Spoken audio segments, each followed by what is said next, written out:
What is up, everybody? NC. JC and We are back with TNA. Sorry about the lateness on this. I completely forgot to set up the stream earlier. We remembered to do our 2 previous videos. We just forgot to set that up. So, Our bad, guys. We're here. It happens. We're here with TNA. Thank you for everybody joining us. So they're starting out with the promo. What is it? Mike Santana talking shit about putting out Steve Macklin, and then you got Trey Miguel in the ring with Leon Slater. I don't. It's setting up to some shitty 666 match. You know what's going on. Oh yeah, it's setting up. You know, I got a rule. Rule. So if a company gives you a great show, that you give them kind of like a 2-week grace period. You know, whereas if it's a good show, you give them 1 week. You know. It's so hard for me, man, especially when it comes to something like AEW, because I still have my scruples about AEW. I've been so traumatized by them, man, that I can't go ahead and watch every Dynamite, every Collision. I've been hearing that Dynamite's been a lot better. Like, that's the one thing that I keep on hearing online, is that it's so much better, it's actually worth watching. I'm afraid, man. I'm afraid I'm going to watch it, and it will be good for 1 week, and they'll just turn to garbage. Like, they care too much what the work rate fans think. And maybe they're doing cool shit right now. I saw Jericho came back, so that's cool, you know. Yep. I know it blew a hole in a lot of fans that thought that Jericho's going to come to WWE. It's like, no. You saw the pop he got, man. It's like, they love Jericho. They missed him, man. They might have been booing him when he left. They were cheering him loud when he came back. Oh, yeah, man. They were cheering him when he came back, and, you know, that's another thing, too. Like, that's going to help AEW also, is that they got a return right there. So, the JCW news, you want to hear it? Sure. What do you got? All right, so what happened was there was the match for 50% control of the company. Violent J won. Okay, so that's interesting. So Violent J is, I guess, back in control. He's got 51% leadership. Or he's got 50. He's got, okay, so it's still half and half. Okay, so he just retained half leadership, I guess? Yeah, so now what it is like the storyline was Vince Russo had 51%, and then 51% allowed him to do whatever he wanted. Right. Whereas now, since Jay's team won, now Jay has 50%. So now Jay can, I guess, have like more of like a back and forth in terms of power with Vince Russo. So I mean, yeah, see where it goes, man. Well, but doesn't that make Jay look like a mook? You know, selling a majority ownership for JCW just for $10K. I'm sorry, especially when you're a millionaire like Violent J and you're selling majority ownership of your company to somebody else, even if it's somebody well respected like Vince Russo. It looks like a fucking mook. Well, I understand why Shags was giving him shit in that one segment. He's like, "You sure you want to do this, man?" And he was like, "Hey, we got to take chances. We need fans." So I get it. Like, I hate to say it, but at this point, I kind of want to see Shaggy back in the I want to see Shaggy take the place of Violent J. You know, it's not going to happen. Shaggy's not a real big pro wrestling fan. He's a trained pro wrestler, by the way. He trained with Sabu, the original Sheik, RVD. I mean, he's a trained pro wrestler. He knows what he's doing, but he's just too busy with his podcast. Too busy doing his own shit. Like, him and Jay, they'll come together here and there. Like, I'm sure once they do Bloody Mania over in Vegas, you'll probably see a Shaggy show up. That's what I'm thinking. Oh, you will. I think it's reasonable to expect that Shaggy will be there. And if he's not there, then you're still getting an entertaining show. But it would just be nice to see him back.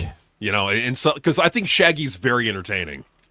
No, Shaggy's great, and I think Jay and Shags together, they have magic on the screen. It's just even in that segment that they did before Vince Russo was coming in, I was like, this is entertaining, and it's good to see because they're both good actors. If you watch Big Money Hustlers, you know that they're good comedic actors, but these guys can be relied upon to do serious acting when they need to, or vignettes, angles, whatever, man. They're legit. They're veterans. That's the biggest thing, is people look at them as just like, they're just those clown rappers from Detroit. Dude, they're trained professional wrestlers that have competed in every single major company in existence.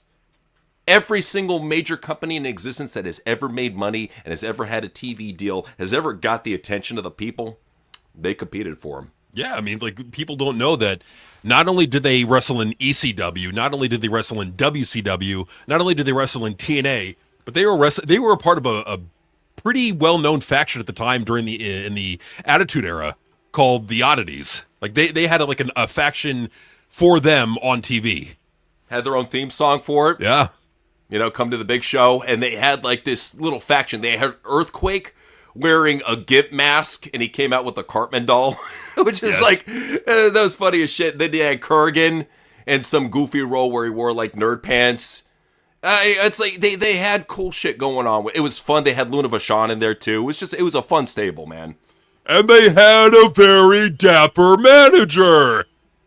They did. They had the Jackal. It's like he came along with Kurgan. Remember when they first brought in Jackal and he was like some weird gay military trainer with Kurgan? Yes. And then they just split him off and decided to make him part of the Oddities. It was very strange. Very strange, but like it worked. Like that's crazy. Like it does seem strange because like going from what they had before to what they were, but it was just like it worked. And it worked even better, in my opinion. It fit because like Kurgan is kind of like a freak show looking guy, like the very very tall, big, like got the weird looking neck. You got Don Butthead, who's a fucking weirdo. It just works. They're oddities. Yeah, I just real quick, man. Hey, let's not have this in the chat, man. I don't want to see disrespect like that. You disrespected people again like that, I'll ban you, bro. Don't be disrespecting our members. I mean, like. That's the thing, man. It's like there's no reason to be talking like that. We're not all juggalos in here, but at the same time, we respect people's opinions and shit. So don't be like that, bro. Just saying. Just no relax. no reason to be like that. Just relax. Take it easy. It's like people are going to have their opinion. We're lifelong juggalos. And we just realize that people are going to love it or hate it, and that's fine. People are allowed to have their opinion, Well, and that's the thing is I would really hope in the comments that you guys have discussions. Like it doesn't need to get to the point where you're telling each other to shut the fuck up, Just have a lighthearted discussion. If you disagree, so be it. I mean, there's so many things that even my own brother and I disagree upon in pro wrestling. We come together at the end of the day, though, because, we have a lot of alliances. We have a lot of things that we come together on. We think very much alike. But yeah, it's like... differences happen, man. It's all good. Yeah, it's all good, man. At the end of the day, we're all here. We can have fun, Let's just have fun, Fuck all the negativity. Let's just have fun, Right, for sure, man. So, what is it? Dustin said, for those who say Russo can't book, go watch the latest Lunacy. Better than anything WWE has been crapping out in the last few years. Yep. Hey, you know what, Dustin? I appreciate you giving that that props, because that's something that I'm looking for right now. I'm looking for a watchable TV show. And with Lunacy, we just had to give it a break, man, because for a while there, it was just nothing but rematches and tag matches. And, like, it was so heavy on the matches, and even when they did segments, it was, like, gross shit. I don't want to see, Mickey Knuckles, Mickey Knuckles, hitting on Vito. I don't want to see a fat nerd with a crossed-out swastika shirt in the front row either. That's kind of weird. What's up with that shit? And I just like, anyways, it's like, for that, for Lunacy, I want to see them just change up shit. I felt like they kept on running into the well too much, and at least with the storyline with Jay and Vito, there's something there, I'll give it credit. There's something there, man. So, it's like we just needed to take a little break. Maybe a thing where it's like the absence will make the heart grow fonder. But yeah, man, I felt like I and my brother needed to take a break from it. Like I said, we'll eventually come back to it, like when there's like something like gigantically major happening, like if Cross comes into JCW, we got to watch that. But for right now, man, it's just I'm just gonna see what else is out there, man. And what that will do is allow me to compare JCW to everything else that's out there, Right. Well, and that's the thing too, is like we see what else is out there, and it's a lot of garbage, man. Like I don't know if you saw that video of Vince Russo where he's at Memphis Wrestling, and he's like, "What's up? I'm here in Memphis, Tennessee," like the great Andy Kaufman used to say, And I'm here with some JCW guys. I might do a little bit of poaching. Might take a couple talents here and there. And I'm thinking to myself, dude, is the guy who's head of Memphis Wrestling, is he cool with this? Just some other promoter talking about poaching his talents? Like, come on, dude.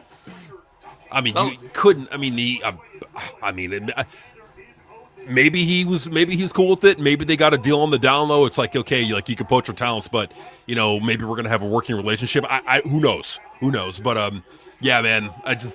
But to do it publicly, like out there like that, maybe it's just Vince goofing around. Who knows? I mean, who knows? I'll tell you this much, dude. We have watched a couple episodes of Memphis Wrestling. If he's finding talent there, it's on episodes we're not seeing. I'm sorry.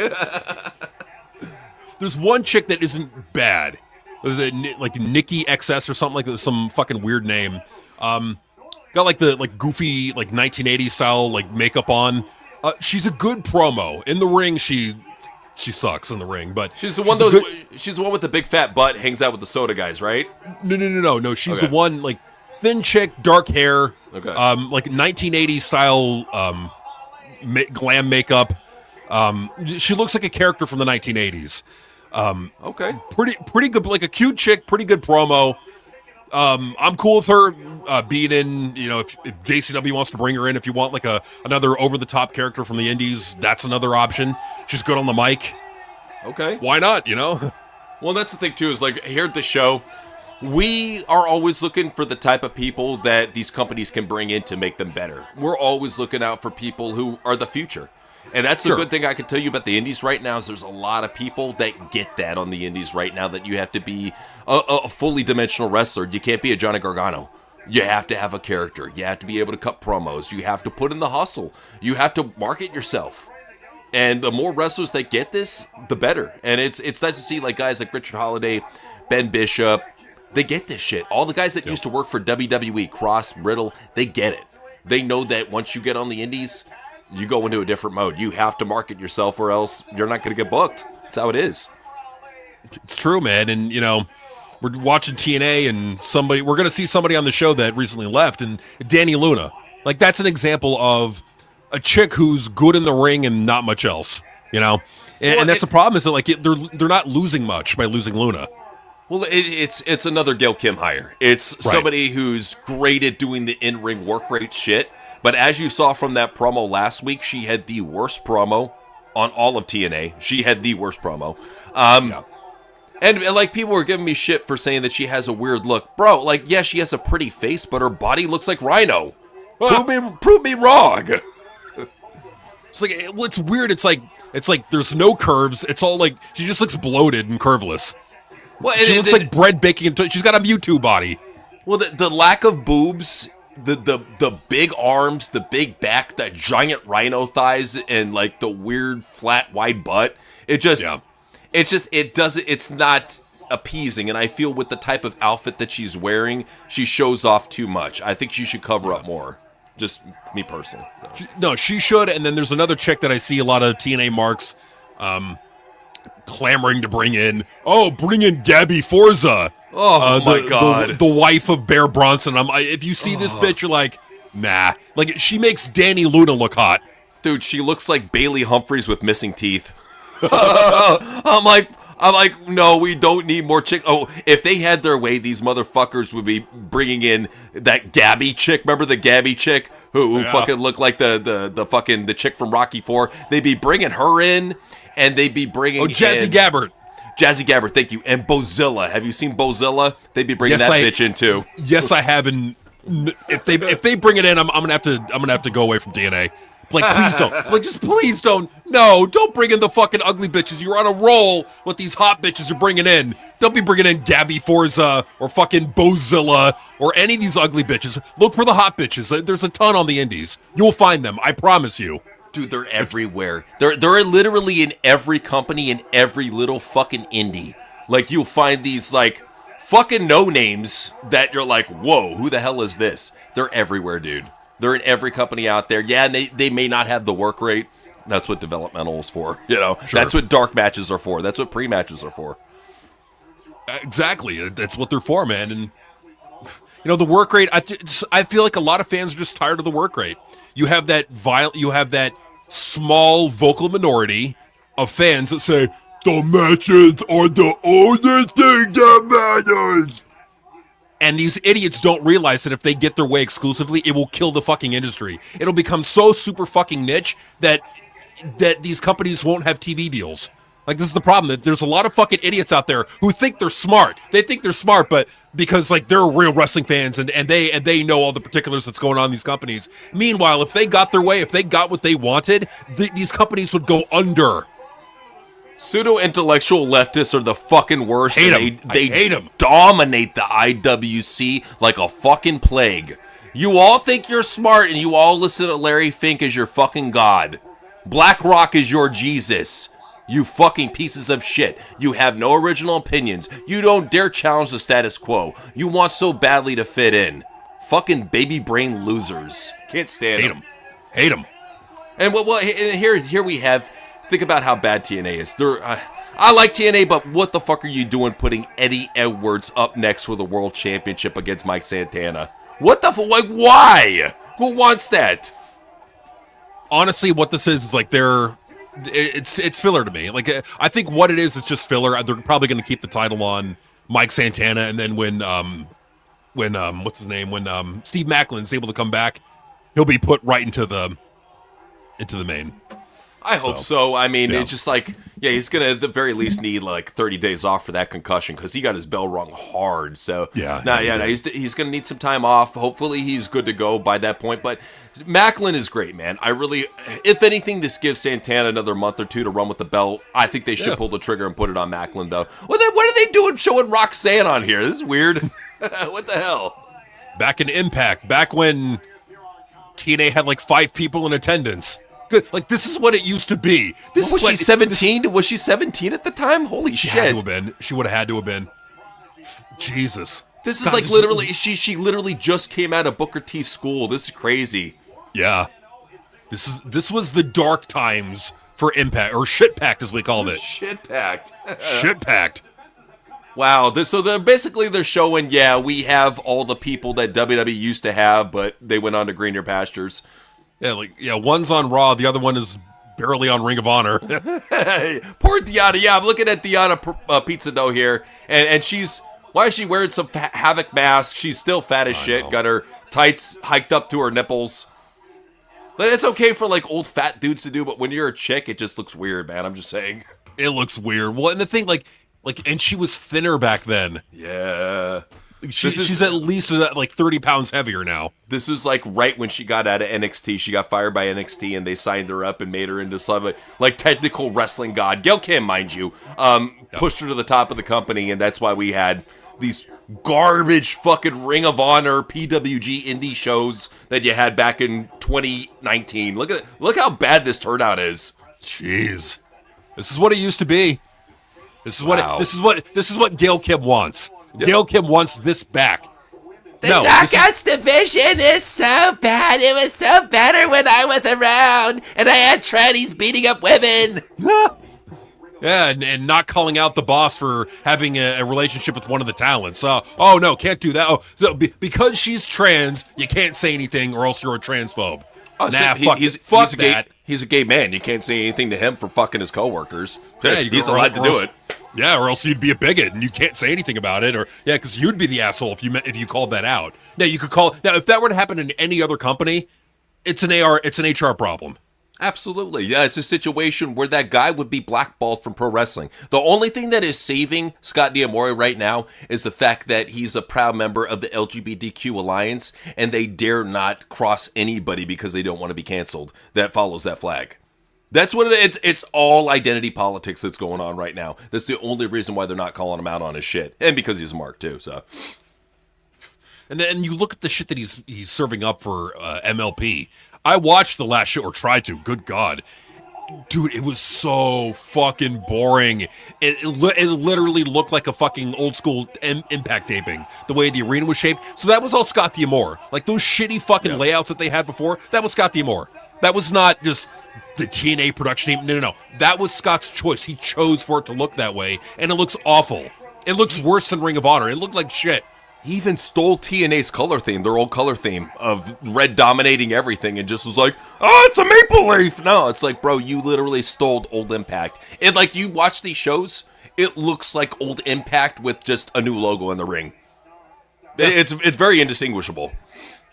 Yeah, if you go into like Photoshop and or like a Google Gemini or Grok, you just say, swap the Maple Leaf Pro Wrestling logo with the fucking Impact logo.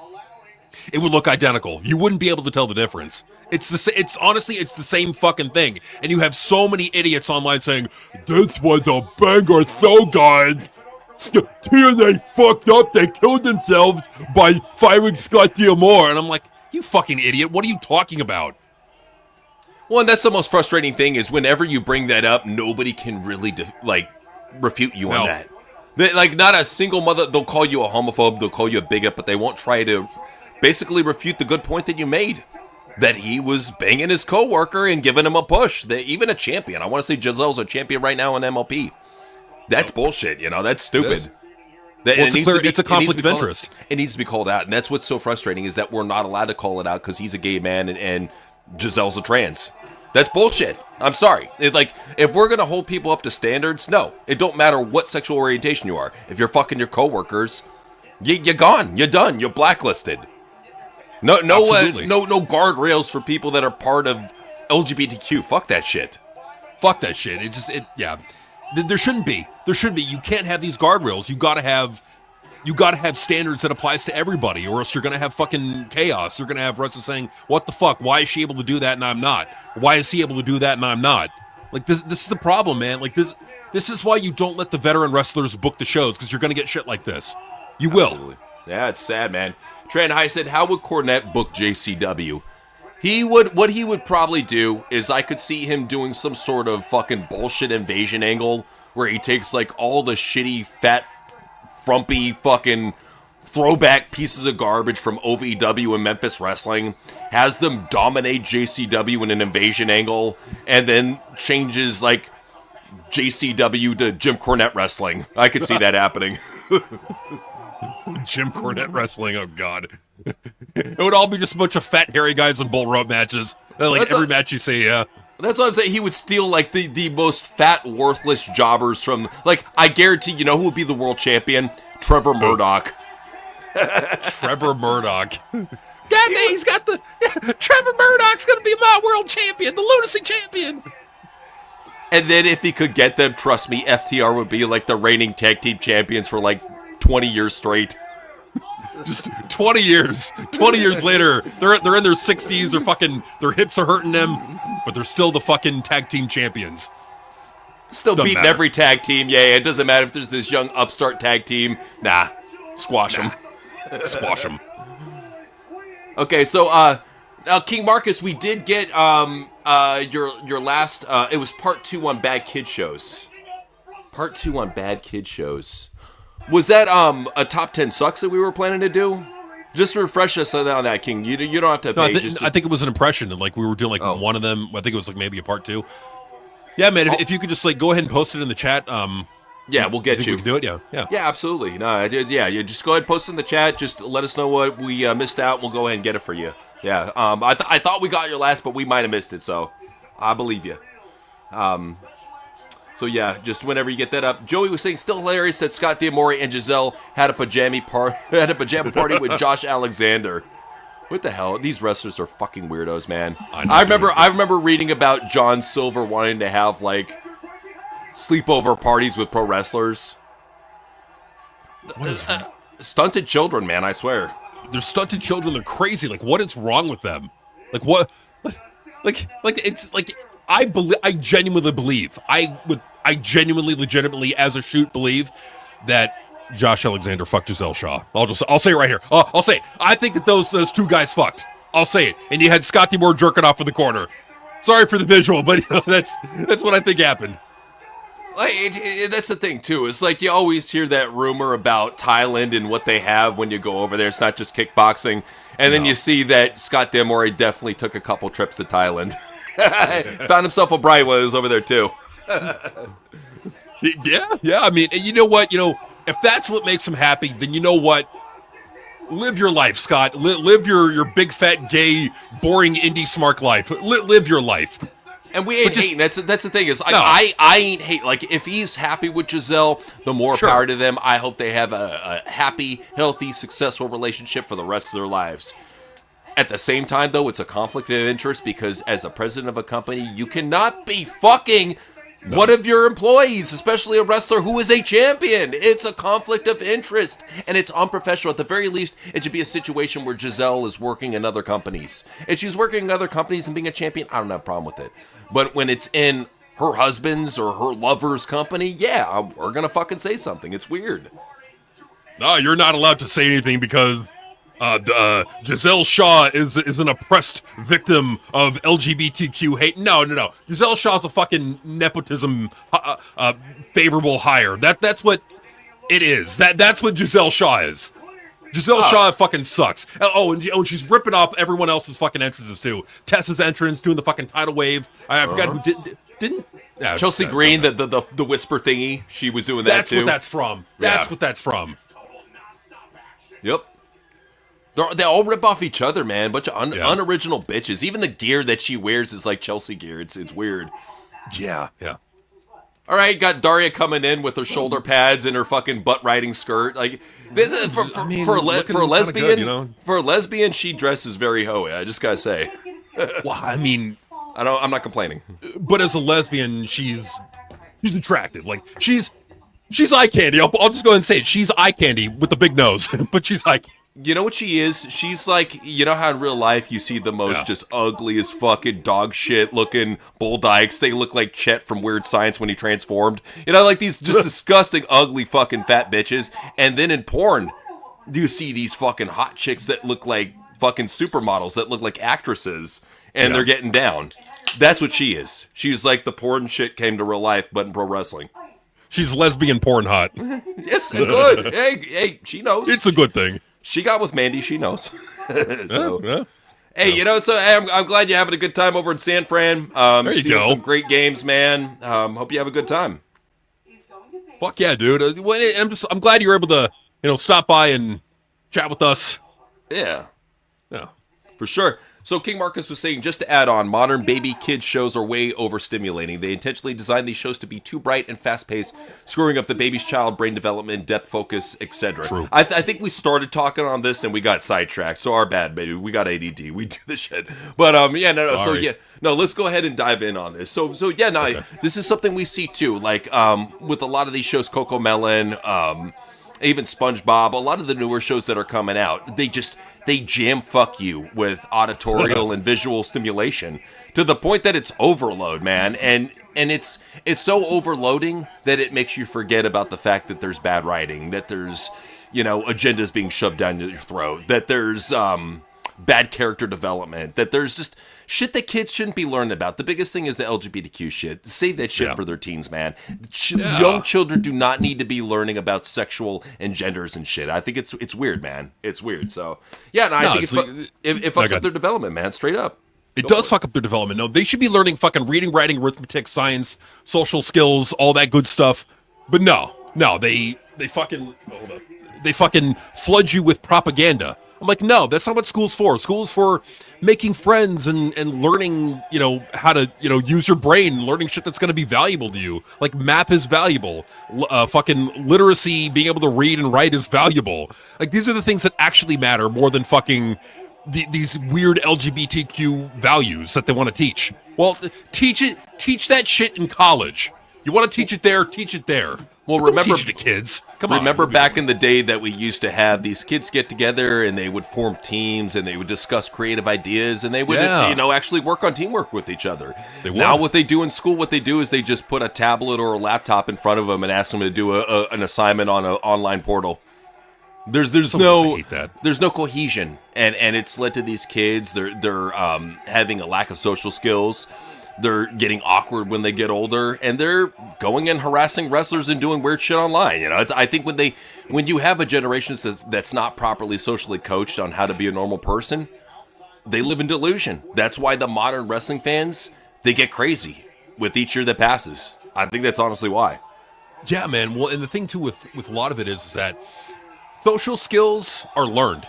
Like no one comes out the womb just like this amazing social person. No, you got to learn it. It's social skills can be learned. Like if you got like autism, you're kind of like awkward in social situations. Well, you can learn social skills. You can watch YouTube videos on how to deal with it. But then like one of the most important things is look, you got to get out there, man. Right. You got to get out there, and you got to. It's like when you're like trying to speak a language. Like doing the whole Duolingo thing can help you like understand what the words mean in this other language, but it's totally different than when you actually speak it to a person, You know how a lot of Japanese people were learning English is king of the hill. Find a good TV show. If you can't get out in the real world, find a good TV show and just soak yourself into it from another culture. And I'm sure a lot of people learn anime too. They just start watching these cool animes and then they start learning Japanese and they're like, okay, this is cool. You picked up another language and you never meant to. So it's a definitely cool thing when that happens. Well, it is, and because it's like you see with so many people that like anime or like manga, they'll go learn some Japanese. Like they not necessarily become like fluent in it, but they'll learn some things, like some words, and enough to like kind of be like conversational in Japanese. So that's cool for them. Now they're learning something. Yeah, and I think now more than ever, especially with all these apps that we have, it's very easy to learn another language, even learn instruments. I mean, it's very easy nowadays, especially a lot of these AI apps, to learn this shit. So I think that's very cool. So now at the same time that you see an overemphasis on learning stupid shit and skills that aren't going to benefit them when they get older. And not so much on, like back in the day, even with Sesame Street, we were being educated. Yeah, there was some goofy stuff on there, but yeah, there's educational stuff as well. We don't get so much educational stuff nowadays. In fact, you'll find educational stuff as null and void in most of these programs. That's why PBS got defunded. It's like, there's no emphasis on it. There's no money behind it, which is sad. Well, and it's kind of sad because I grew up with PBS, like they had some like fun shows on there at the time. And yeah, man, a lot of people don't know, but like, where how anime broke into the American market? How's that? For the most part? Through a fucking PBS affiliate over in San Jose. Wow. Yeah, damn. They were airing like old like fucking Yu Yu Hakusho, Tenchi Muyo, fucking I think some like Gundam episodes they were airing too, and like they noticed that they were able to get like this cult following watching every week. Well, and don't get me wrong, and that's when Cartoon Network found out about it, and started bringing anime over. But yeah, don't get me wrong, it's nothing new. They were doing anime type stuff back in the day with Akira. And even with like the old animated show Speed Racer, that was you could tell me otherwise. That's a fucking anime, dude. So it did, but like I think in the '90s is when it really like became really like anime has always been Akira, but like it's been in the American market since the '50s with Gigantor and fucking Astro Boy and all that. And Speed Racer, but then it really became big with like Dragon Ball Z and Pokemon and Sailor Moon and all that, So like I think like the '90s was kind of like the breaking point for anime when it got popular in America, and it kind of it's like anything that becomes popular in America is probably going to become popular worldwide. It's just because of how culturally dominant America was back in the '90s and '80s and So we was saying anime did help pick up some words. As someone fluent in Japanese, I hired a tutor. Also, talking to the Japanese in conversation, you get better. Yes. Yeah, and that's the thing, too, is like, at least with the Japanese, they're not dickheads like the Americans. They'll be patient with you. They'll take their time. They'll make it so that learning their language is not some sort of big barrier, which is cool. By the way, I think it's pretty cool Matt Hardy just got beat up by one of the fucking righteous guys, so that's pretty cool. They had a cool segment backstage. Anyways, this is a great thing, too, is like if you live in an area with actually cool people that are helping you learn, great thing, man. So you're blessed. It's awesome, man, and it's a cool place to be. Like there's a lot of cool things in Japan. It looks very pretty. Things over in Japan. Women, a lot of pretty stuff. Joey was saying Diamore is an Astro Boy. Hell yeah, he loves getting it in the Astro for sure. So yeah, no, he's very very strange man. Very strange man. He's an Astro.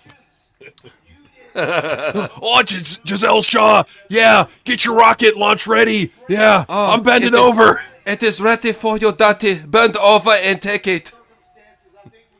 Oh, yeah, launch it. Come on. What are you waiting for? Come on. If you don't, you're going to be sorry. And then you got Doghouse in the corner. Hurry up. I'm getting soft here. Fuck him in the butt right now. I want to see some hot, tranny on fat guy action. He's like the gay Peter Griffin. I swear, it'll pop me huge. I will laugh if Giselle Shaw dresses up like Lois and he dresses up like Peter for Halloween. How was that happen? Like seriously, how has that not happened? All it would need to do is put on a red wig, a blue shirt, and tan pants. Like really with Scott, white shirt, green pants. He said. That's all you need. Done. So about Super Mario, dude. I have you seen the reviews for it? No, what are they? Are they bad or good? Both. So like, really? This is how you can always tell that a movie's watchable. When the critics bomb it and it's got like a 40, but then the people love it and it's got a 90. That right there tells you whenever you see that, go watch a movie in the theaters. Because if Holly Weird doesn't like it, if Holly Queer don't like it, then it's probably a good movie. It's probably watchable, just saying. It didn't have enough LGBTQ in it. Fuck off. I am tired. Haven't you had enough? Haven't you had, especially in a kid's cartoon, haven't you had enough? There's no such thing as enough. Bastards. I will say, Brie, her boobs look fucking big for the Super Mario. What premiere. happened? I don't know. I guess when she got rid of the liberalism, it's like the demons left her body and let her boobs grow. I don't know. It was great. I was like, The demons are like, If we leave, the boobs will grow. No, don't take us away. and she's like, I compel you. The power of Jesus makes my tits grow. And she, that's all it took, man. She looks so happy too. It's like that's a look of a woman who has finally gotten dick, conservative dick, life-changing dick. That look on her face. That's like, I got conservative dick. Maybe she fucked Chris Pratt. Who knows? They were probably on the set together. I mean, Chris bangs just about every other fucking chick in Hollywood. It wouldn't surprise me. I mean, it's possible. It's very possible. You know, who knows? Who knows? So we'll see. I mean, I'll go watch it. Yeah. The main thing that I want it for is I want to get the Yoshi bucket. The Yoshi bucket is one of the Yoshi best pop. bucket. Hold on. Yeah, the Yoshi Hold bucket on. it has Yoshi holding the egg, and you open up the egg and you put the popcorn in there. Hold on. All right. And we're talking. Oh, there it is. There it is. I'm looking at it right now. Pre-order. Yeah. So, Cool. All right. yeah, I mean, if you got an AMC in the area or you got one of the chains that carries that's a one Regal. thing Regal, whatever. I think that's one of the great things about modern movies is most of them suck, but at least they got cool popcorn buckets. So it's something, you know. At least you got something to look forward to. It's something, you know. You got something out of it. This one looks kind of cool. The Lord of the Rings, the War of the Roar Helms Hammer popcorn bucket. So They got it looks like another- a sledgehammer with a popcorn bucket. Yeah. They got another Lord of the Rings coming out. What the fuck? Apparently, yeah. Weird. The Superman bucket looks kind of cool. It's like a black case with like glass sides, and it's like Superman beaming into a bucket. Oh shit! Kind of like almost like the cube from Superman 2. Yeah. Okay, sick. All right. Yeah, that's the thing too. It's like, yeah, if you're gonna have shitty movies, at least give us good popcorn buckets. Give us something to remember it by, you know. Something. You know, it's like the last Venom movie, the third one. It wasn't that great, but I tell you, man, I have the popcorn bucket in my room. It's fucking awesome. Like, and that's the thing is like, even shitty movies can have awesome popcorn buckets. At least there's like some redeeming value to it, you know? Well, yeah, like even for like the last Jurassic Park that we watched in the theater, Rebirth, it wasn't a bad movie, but at the same time, it wasn't great. But at least the bucket was cool. That's what I'll give it. The bucket was cool, so you know, it's something. I'm still mad that I didn't get the when Alien Romulus came out. It was Romulus, whatever the fuck it was called. What was the name of it? Alien Romulus. That to me was a big letdown because for that, here's what I was expecting something that was going to be like almost like Alien Isolation. If any of you have ever played that game, it's a really good game. It's first person. I expected it to be kind of like that with a female lead, but no, they made it. Basically, it was teens in outer space with an alien thrown in. I was like, fuck this shit. I don't want to watch no fucking tiger beat in outer space. Fuck this. Yeah, fuck that. But I'll tell you, man, the popcorn bucket for that. If you remember, it was like a cylinder, like a vat, like a clear like cylinder with a face hugger on the outside and like a green light on the inside. I remember that. Now that's one of the cooler popcorn buckets that I saw. I was like, this is a freaking cool popcorn bucket, no doubt. So, yeah, for sure. All right, so we got promo won't end. Yeah, go ahead. I'm gonna get something set up. You go ahead and just cover what's going on with this terrible promo we're watching with the Hardys and the Righteous. You got it, man. All right, so what's going on is the Hardys and the Righteous are basically blabbering at each other. They're saying, or Jeff's like saying, it's gonna be a tag team tables match, and now they're playing the music, and that wasted about 5 minutes, roughly, maybe right around there. Something. It's eating time. Well, and I've noticed this with a lot of Impact shows. They usually start out slow and then they build momentum towards the end. Yeah, it's a trip, man. It's a trip. Well, and that's the thing too, is at the very least, it's still a watchable show. I think that they could have done better with what they were showing earlier. But yeah, it's just, this to me, like, come on, guys, pick up the pace. Not the best start. All right, so now we get Jody Threat walking into the arena. You know, Tessa walking into the arena. They're gonna have a bunkhouse brawl. I guess. You got the bunny. You got the fucking demon bunny walking behind Tessa. What's it doing? What are they planning? What's it doing? What's it doing, Michael? What's the bunny doing? Hey, if it leads to more people from the past from TNA being brought in, I'm cool with it, you know? And this is what I mean. Is like, it always start, like, they're fucking always like this. Fucking slow start, and it just ramps up from there. And so, yeah, like, Impact is getting better now. Yeah, thank God, man. It's improving. Like, I don't like how it starts out slow, but at least it gets somewhat interesting. So I'll take it, you know? And the talents they got are pretty good. Yeah, it's picking up here and there. So let me go ahead and where are we at here? All right, so they're playing a recap of Sol Ruka, and they got. I got you covered, Joey. I had to go and I don't go to Instagram much, but I went ahead and went to Instagram, got it.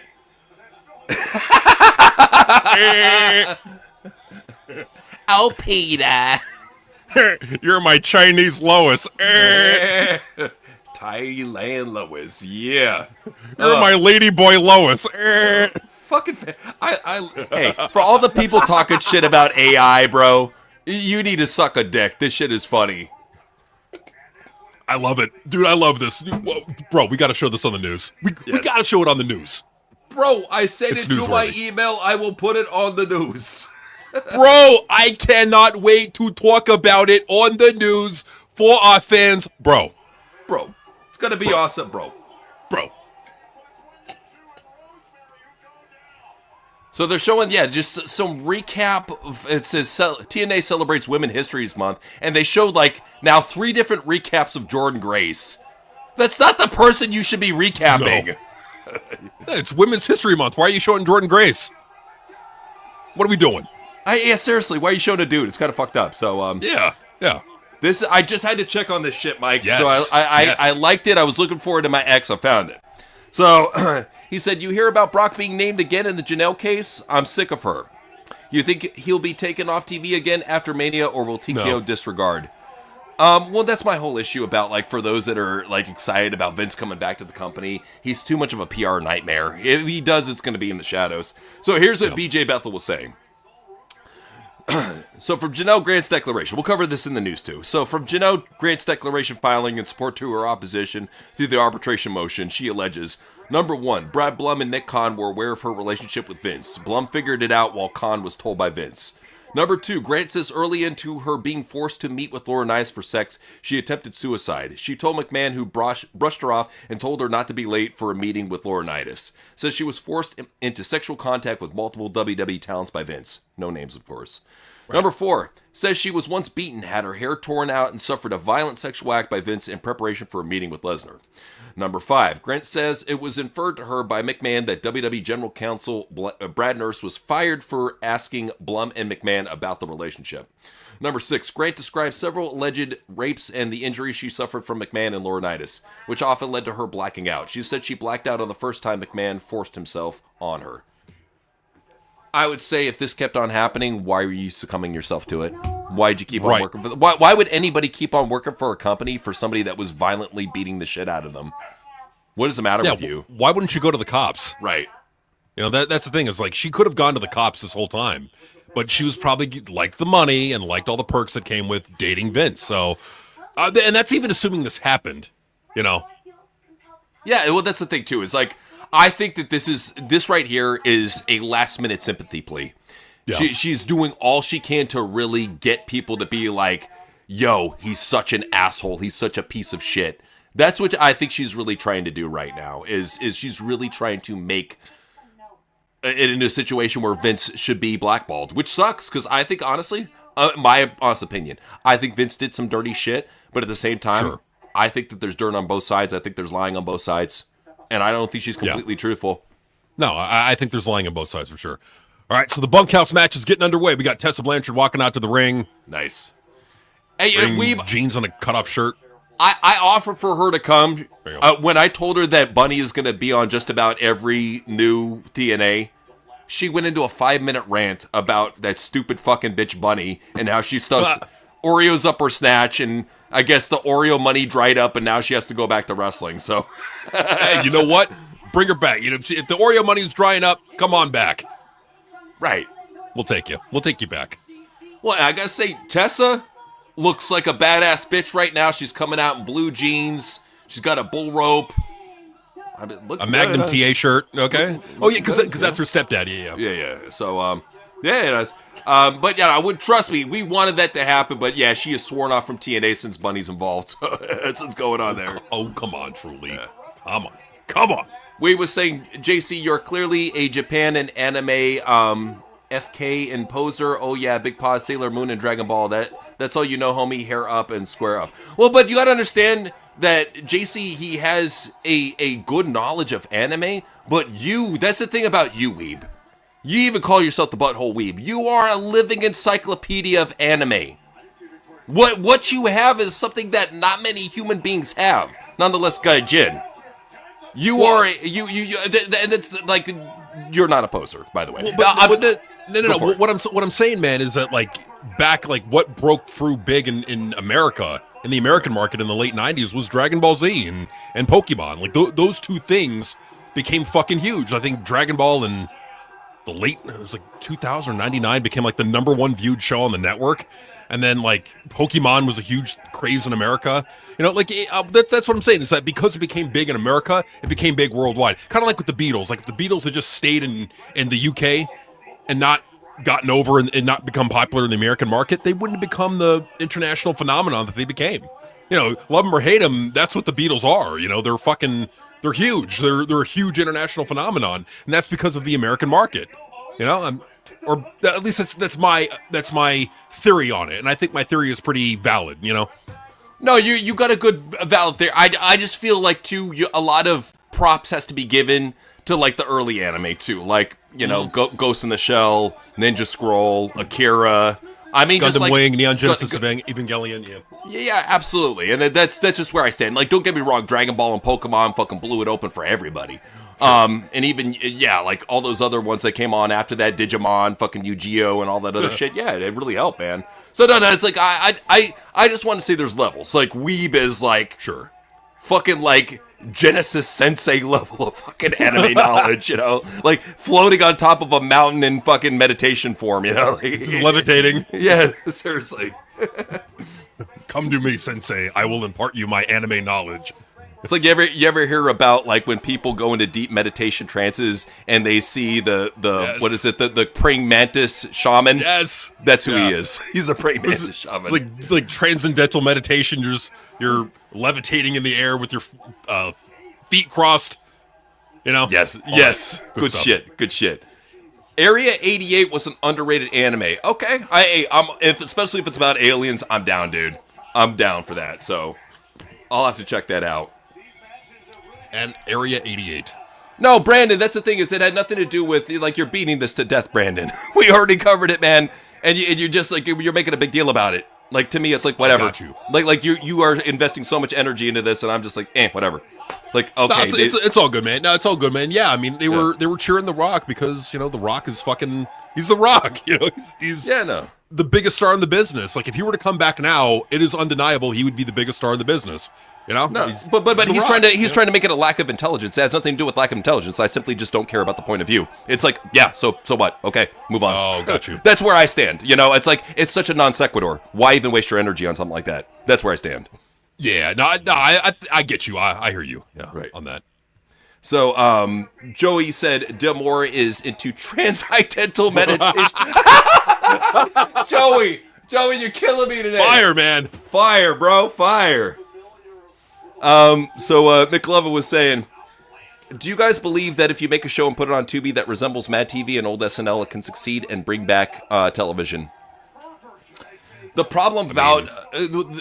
Brandon, man. Hey, I'm not trying to be a dick. It's just the way it was worded, you made it sound like I was, not on your level for not understanding how you were viewing it. To me, it was just... It's who cares? It's no disrespect. And that's what we do here. If we have a disagreement with you, it's all good, man.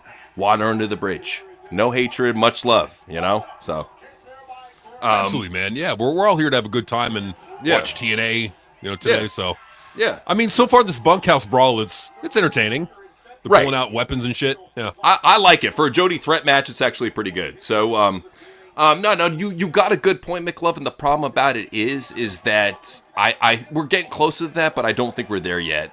I haven't seen any like really independent showmakers. Like the last ones that I really saw was like the Whitest Kids. I haven't seen any really like independent sketch comedy try to stand up and do their own thing. You had Chappelle's Show and Whitest Kids, and that's about it, man.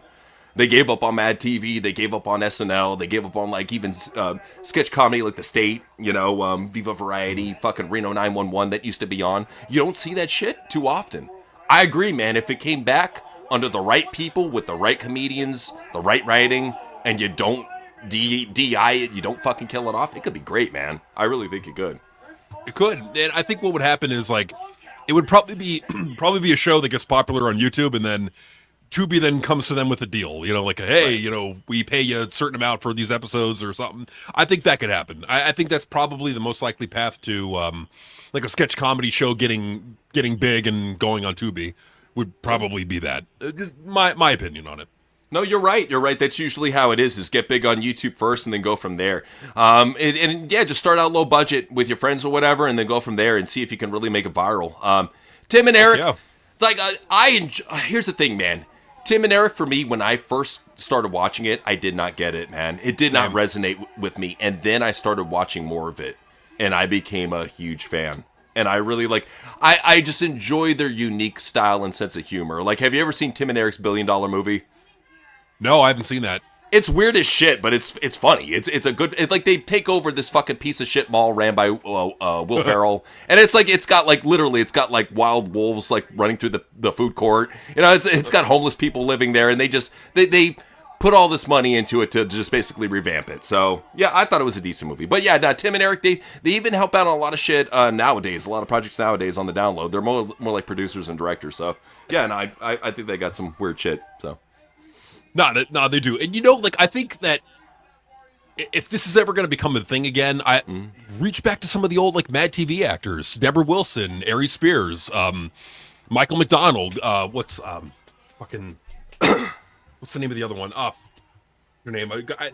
I'm picturing her right now. The blonde chick, the silly face. Not Nicole Wilson, but another one. The couple of them were in the spin-offs of the Not Another Teen movie, like Disaster Movie, if you've ever seen that. They have a lot of the later cast of Mad TV on that shit. But yeah, you're right. Mike McDonald should definitely get back into there. I think he's a funny as fuck guy.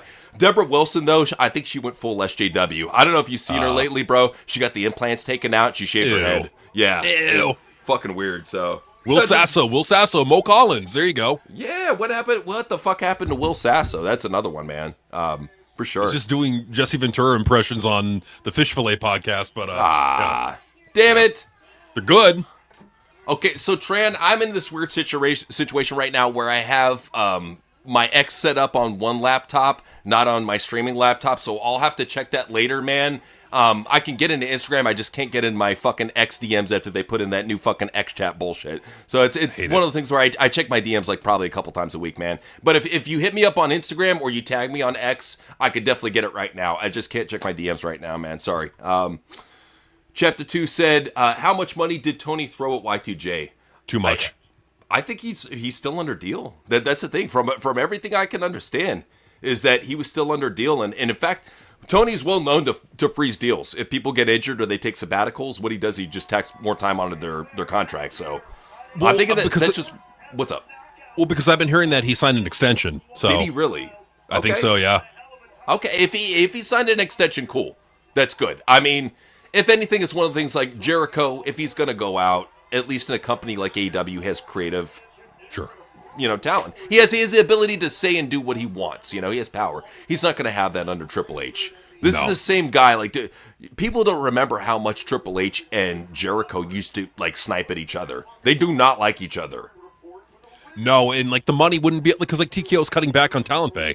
Right. So it's why would you go there unless you're really, really, really unhappy with being in AEW? And the way Tony Khan looks at it, it's Tony Khan's now able to bring back a big star. Say whatever you want about Chris Jericho. The guy is known by millions of wrestling fans, have heard of Chris Jericho, you know? He's a household name. And what's crazy, too, is all the AEW fuckers, like Real One, were like, fuck Chris Jericho. You could go to WWE. And then when he comes back, they're singing Judas. These are the same people that say, I fucking hate Vince McMahon. He's Satan. And then he comes back, no chance in hell, and they're popping. Like, oh my God, Vince is back. 1 hour ago, I fucking hate Vince McMahon, that fucking sexist rapist. They're all that way. It's hypocritical. It's the starstruck. That's what it is. Yeah. Because they see somebody they haven't seen in a long time, and they pop. That's how it is, even if they had a negative feeling about him. Like, that's the thing is, Brock Lesnar could take 2 years off. He'd come back. He'd still get a huge pop from these fucking marks. Yeah. The same ones that are calling him a sex trafficker. He would still get a huge pop. Oh yeah, they're all that way. Because I think at the end of the day, even they just want to have something to pop over. They want to have something to cheer for. I don't blame them. Especially if you're paying money to go to the show, you want to have a reaction of some kind, you know? Yeah, no, for sure. This is a really good idea. I was looking at McLovin's idea right here. This is a good idea. I've seen it kind of executed, but not like how you're talking about. I like it how he almost comes back to life, like a kind of like Chucky type situation where he dies, but then he comes back again. Very cool idea. And I would like to see more ideas like this, especially with like, I tell you guys, with what we have with AI, man, it's amazing, dude. You can do some crazy shit. You know, if you know where to look, you can make your own movies, man. So, and I'd say that, like, right now more than ever, if you can make your own media, go for it, man. If you got some spare time, chip away at it, bit by bit. You know, it goes a lot. It reminds me of this quote. There's this guy at a bar, and he was sitting. He was a gambler, you know, checking out a sports game, seeing how it was going to go, so he can make some money off of it. And there's these rich dudes at the bar. One of them is drunk as fuck, and he's just taking shots. And he's like, "Hey, man, you're rich. How'd you get there?" And he's like, "How do you eat an elephant? One bite at a time." And that quote stuck with me. I'm like, dude, you want to get anything done? Chip away at it. It's not going to be done overnight. Chip away at it. It's true, man. Yeah, you gotta chip away at it. It's like building wealth. You gotta just bit by bit, you know. Yeah, absolutely. So, Weeb said, if you like Aliens, anime Alien 9 is fun. It's not Aliens, but High-Bane Renmai rules too. And if JC wants a feud, I'll shove a Dragon Ball up that turkey. Then Moodalock. You guys should have an anime feud. Why not? He's saying he's gonna shove a Dragon Ball up my ass. You know what? I like to see you try. Hey, you know what? Give him a Pokeball back. Play his game. This is what I love. This is what I love about Tessa Blanchard. For those that have never seen her wrestle, she looks like a hot chick and she wrestles like a man. Yeah. To me is like that. That's why I respect her so much. Her dad, cool. You know, her dad must have kicked her ass growing up. Because she's like so tough with it too. Like, it's intense. All right, so she's choking Jody Threat with the belt. Nice. She's looping it and she's pulling down on the loop so she can literally choke her blue. That's sick. That's cool. Got Jody Threat's powering through it. She gonna slam her on the box? Yeah, it looks like they're setting up the spot. Yeah, dude, this is a badass match. I know we've been babbling about like other shit in the meantime, but this is not babbling, yeah. But we would talk about other shit in the meantime. But yeah, have fun, yeah. But this match is badass. Like, these bitches are like, this is the one thing about Jody Threat.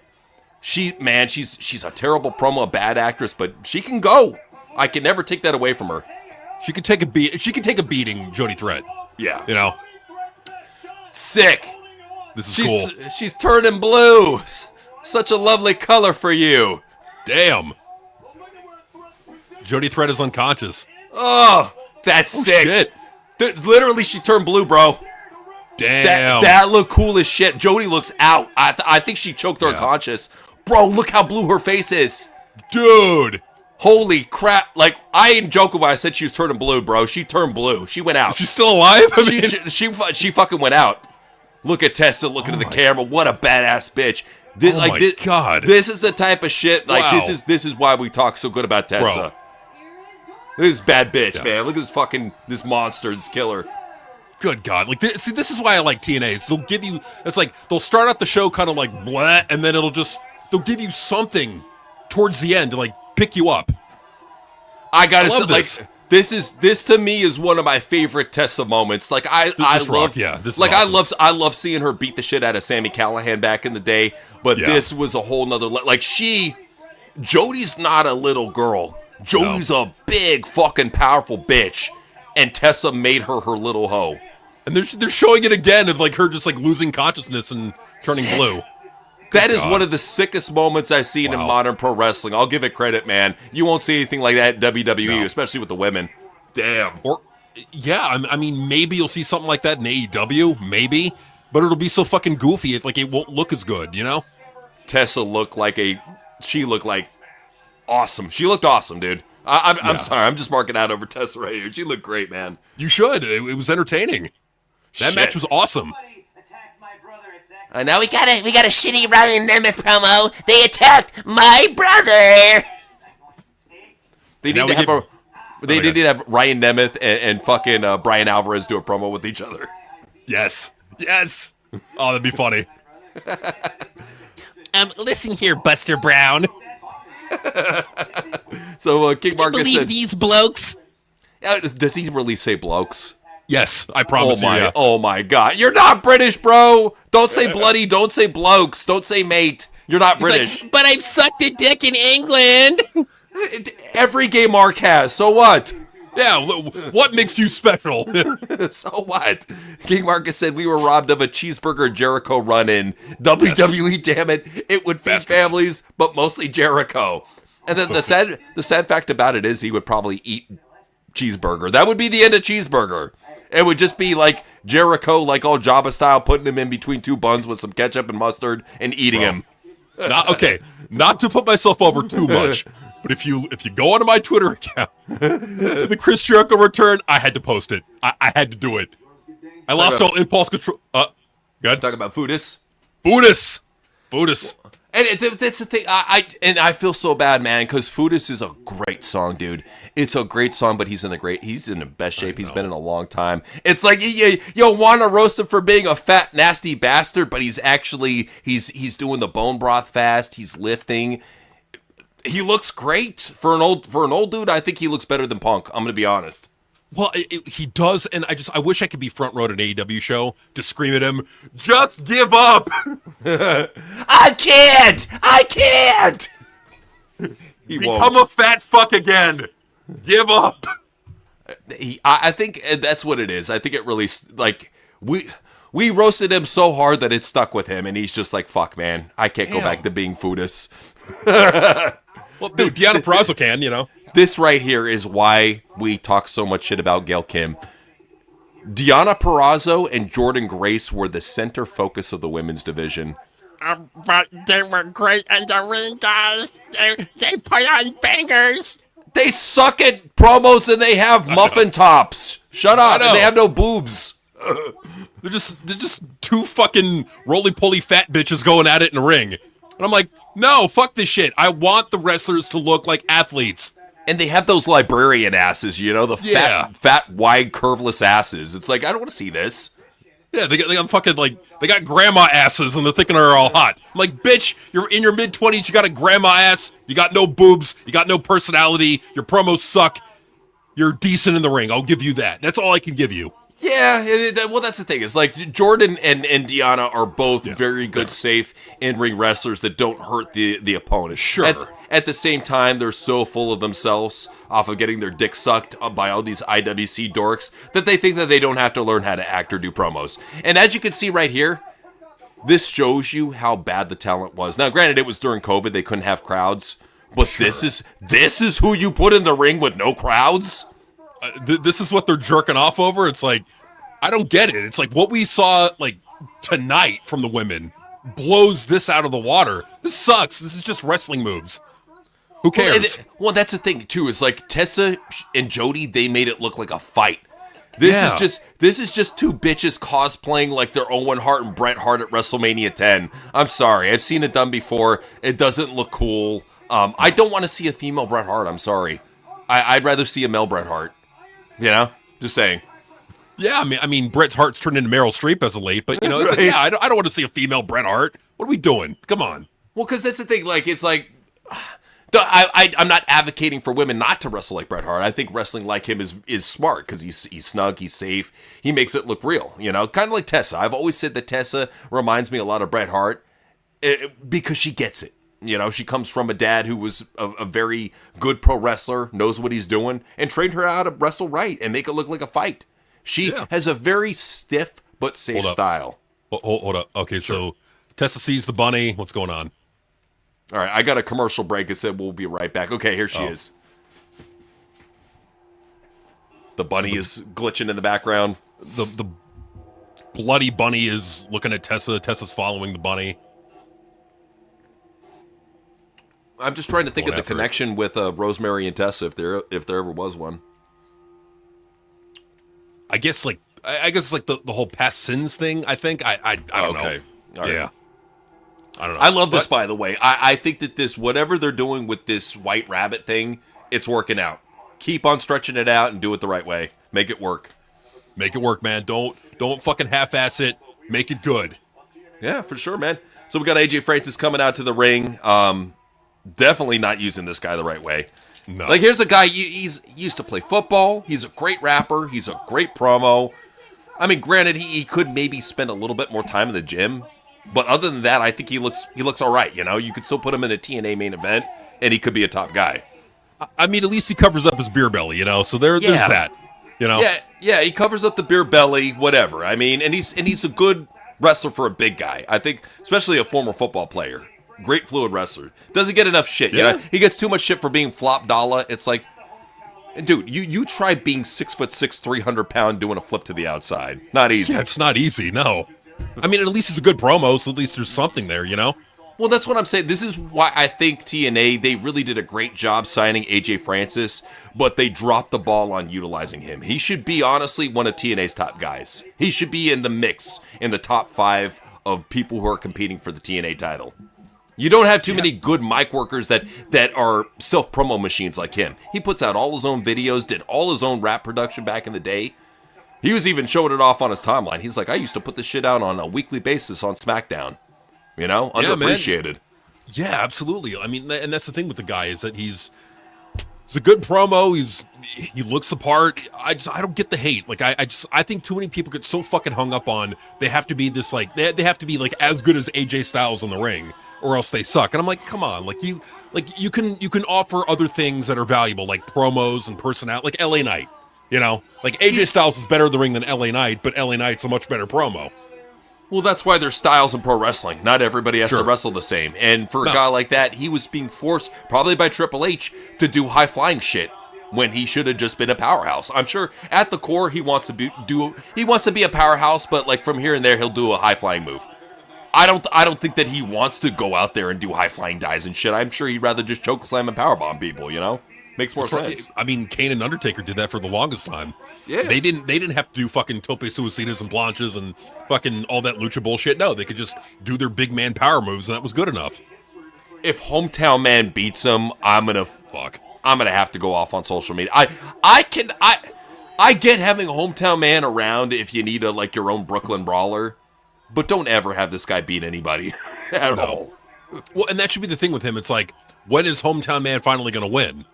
And then, you know, maybe he wins the big one over in Slammiversary. Who knows? You know, it's just having him win way too fucking much. Why? Well, he should be part of an underdog tag team with Mike Jackson. You know, it should be a situation where he's not being pushed, he's not winning matches. When has Hometown Man ever benefited the company or made stars? Never. I don't get the Hometown Man fixation. It's because you don't have Curry Man or Shark Boy, you got this fucking idiot. Well, and I get having a goofy jobber in the company. I get it. He's not a jobber though. He beats people. Right. Yeah, that's the problem. Is he's winning way too fucking much. For sure. It's like having Gilbert going on a fucking undefeated streak. No. Or even Crash Holly for that matter. So Chapter said, how did wrestling go from Crash Holly to Johnny Gargano? Ring of Honor. Nose man. You want to be real, it's Nose Man, because he's the one that opened up the gates. Now, don't get me wrong. We would have still had AEW, because Tony loves his indie shit. We would have still had that, but Nose Man is the one that decided to make WWE and take it from a sports entertainment company and try to make it into a pure wrestling company when it was never supposed to be. And because of that, you got all these fucking jobbers that can't talk on the mic, that have no characters, no charisma, no upside, but I can do a move really well. Great. There's 1,000 of you. 1 billion. Great. Right. And that's the thing. It's like, even the marks, even they have gotten tired of the matches, and because they're all the same. It's all just moves being done in the ring that you've seen done a million times. Yeah. Usually by the same fucking people over and over in these matches. But like, at least with like TNA, they're trying to give you something a bit more adult oriented, a bit more intriguing. They're trying. Like, and that's all I ask for is just fucking try, man. Well, and notice how ever since they have been trying, look at their crowds. Yeah. Like Scott D'Amore would kill to get a crowd that modern day TNA are getting. For a TV taping. Yeah. Not for a pay-per-view, a TV taping. Which to me says that they're on an uprise. If they're getting crowds like this where there's no gaps, and then granted, it's not a huge arena, mind you, but they filled it. They had no problem filling it. It's not like you go ahead and you watch Ring of Honor, NWA, or even I'd say it even JCW, and you see all these giant gaps. Yeah. It looks professional for a small company. It does, and like that's like, man, like I know you're kind of like on the fence about it, but like I really want to do a top 10 awesome on either TNA or Carlos Silva, because under Carlos Silva, they're more professional. Like that ref, the ref we were talking about, it's like everyone is doing a pro job. And my whole thing is that I'm jaded, bro, because there's been so many times that we've done a top 10 awesome on a talent or something for that matter, and then we've been slapped in the face with some mark bullshit, you know? And that's why they really got to earn it, man. I got to see months and months of TNA being solid, watchable, and the best promotion around before I really give it that top 10 awesome. Don't get me wrong, I'm here on a weekly basis. I'm here to cover this shit, but I want to see solid consistency for many, many months before I get to that. But I will say, you know, people, they were wondering what we recorded today. You want to tell them what we recorded today? So, yeah, I'll tell you guys. All right, so we recorded 2 things. We recorded Down the Drain on wrestling video games, especially the modern ones, showing you the glitch fest in the newest WWE game, the fucking piece of shit that people are paying for. Holy shit. Like, it's good for comedy, but that's about it. And the other one we recorded was the top 10 sucks on WWE Creative. We had to do it. They earned a sucks. I can't stand the complacency. The laziness, and one of the things we touched on, I'm not going to expand too much on it here, but how they steal from other people. They steal so much. They're too safe. Like, we really rip them apart. They needed this, man. They really needed it. So this will be, one of them will definitely be up tomorrow on Patreon. The other one up on Saturday for sure. So, yeah, look forward to that. I will say with that 2K one, with that modern video games one, we had a good time, especially when it came to 2K26. So, yeah, man, it's like, we had to show you that after all this time period, we thought 2K20 was the worst game. We were proven wrong. Yeah, man, it's just, it's a shame, too. It really is that you got, because, like, people are paying good money for a game that they want to enjoy, and then this is what they get, you know? Which it really bugged me too, because like I know so many people that are passionate creators, that are talented creative guys, that, you know, they do their own things, man. I mean, a lot of people, they've even had their own like little companies that they put on YouTube and shit, you know, like whatever, man. You know, if you're being creative, all good, you know. But like, it's gotten to the point though where they just keep on charging the fuck out of people. We broke down one of these creators. He took a look at the 2K26 package, $170 for everything to unlock everything. Why? Oh, man. And it's broken. It's a broken piece of shit game. Why are you charging this? It's crazy if it's crazy if they think they could charge that much. All right, so okay, people buy it. People will buy it. All right, so AJ Francis beat Hometown Man. Cool. He's cutting a promo. Oh, he's showing on the Titantron that he was the one who beat down Dolph Ziggler. Okay, all right, cool. So there's a storyline. Well, then I think that's a good match. I think that they're going to carry that feud pretty well, so I'm cool with that. Well, this is the reason why when I was in the NFL, one of the only teams I never. So Ryan Nemeth is coming down to the ring. He's all pissed. Okay, I mean, if they, have him get the shit beat out of him, by Top Dollar, that's a way to, I guess, bring on heat for the feud. So I guess it works out, Yeah. So, Joey said D'Amore wants a trans Bret Hart. He's like, well, I saw Bret Hart growing up, and I thought he was always a hot guy. So, I was like, well, I might as well get myself a Thai ladyboy version of that. It'd be funny to be called Bret Hart. He's like, hey, Bret, tell you what, how about you cut your dick off and get with me, and we can run the wrestling dynasty here in Canada. Nah, there's no way I'm gonna work with a homo like you, Scott D'Amore. Oh, come on, it's progressive and trendy. Come on, cut your dick off. No, I'm happy being a miserable old straight guy that looks like Meryl Streep. Fuck you.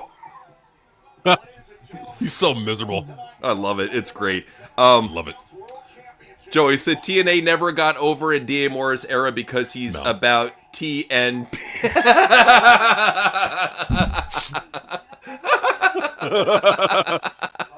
It's all he cares about. It's to me it's frustrating because I could completely look past the whole Giselle Shaw Scott D'Amore thing if he was actually good at his job. Yeah, but he's not. He is without question. I think back at all the worst promoters out there, he may be worse than Court Bauer. Just saying. Because he ruined Impact. Well, and Wrestle House and all that stupid shit. Look how long it took for Impact to heal from how badly he bludgeoned the shit out of it. He left it bleeding in a corner with a fucking massive head wound. Poor Carlos Silva found this poor bleeding baby in the corner, had to fucking bandage the head wound, give it a helmet, and fucking nurse it back to health. He gave it Biddy. So that's what we get, man. Get some Biddy. Come on. There you go. Latch on. There you go. Yeah. Well, thank God for Carlos saving the day, man. He saved the corpse because so many people have tried to kill TNA over the years. Nobody has gotten closer than Scott D'Amore. He made it a mission. He's like, yeah, with Anthem, I'm going to kill this fucking shitty company and then I'm going to poach its talents and start up my new company, MLP. He's such a prick. Isn't he? And then I hate Gail Kim going after trying to start shit about TNA's knockouts. And I'm like, bitch, shut the fuck up. You left it top thin when you fucking left. When you were fired. She was fired, by the way. I don't know if anyone heard the whole story about why she got fired. Please tell them. Okay, so at the time, this stupid bitch, right? Okay, this is the story, and this is I think what Carlos Silva even admitted to a lot of this. Apparently, she had a backstage problem with a guy named Ariel Schroerner, some weird fucking last name. Schroerner, yeah. Yeah, had a problem with him. They went to Carlos Silva with an ultimatum. Oh God! Either he goes or I go. Right? You know what he did? You know what Carlos Silva did? Let her go. He fired them both.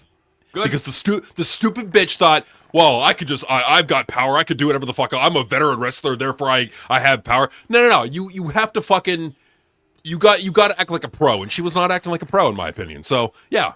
So fuck Gail.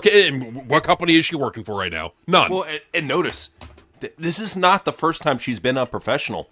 People forget how she got fired by WWE. She went into business for herself and walked out of the Women's Royal Rumble. Was never hired back by WWE ever again. Now you can see why Tony don't want to fucking hire her. She's put herself in a position where honestly the only job she's going to have going forward is MLP. That I can firmly see if they haven't already hired her, they will hire her as the head of the women's division. Head of creative. So she's going to be booking all the same shitty matches that brought us to the dredges of TNA. You're going to see all of that again in MLP. Which is sad. I mean, you literally already saw Giselle versus Deonna Purrazzo. We were showed it on the news. So they got literally all the same rejects from TNA, and they're gonna get all the other ones once AEW fires him. Yeah, you'll see Speedball in AEW for a little bit, but Josh Alexander will come home. He'll come home to MLP. All these shitty Canadian talents, yeah, you know where they're going. As soon as they're out of their contracts, they're going home to Daddy Scott. Daddy Scott, in a fucking The fucking like Windsor, Ontario bullshit. What was that venue called? The St. Clair College. Yeah.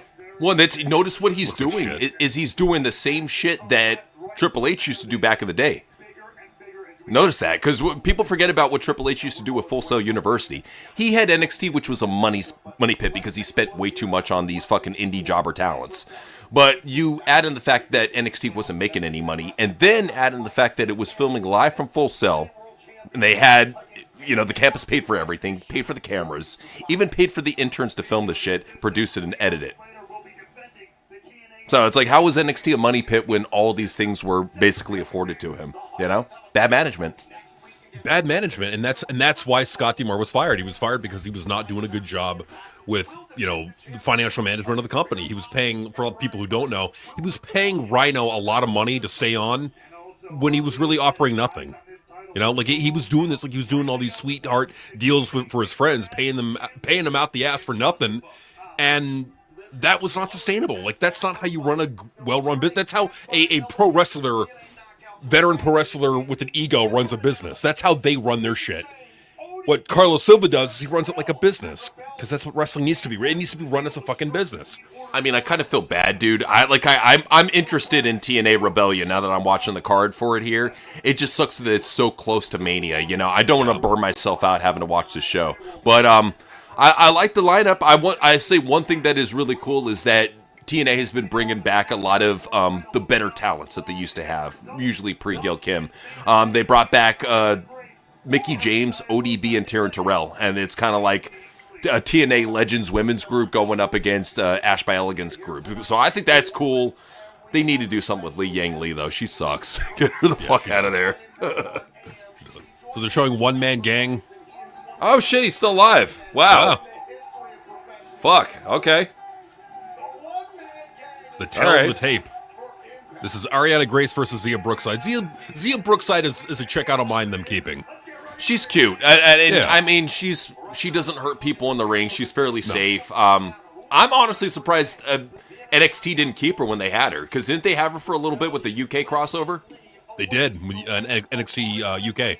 Yeah, I don't get. Well, that's the great thing though, is like all the good-looking girls that NXT is skipping out on, TNA is getting them. So somebody's benefiting. I'll look at it like that.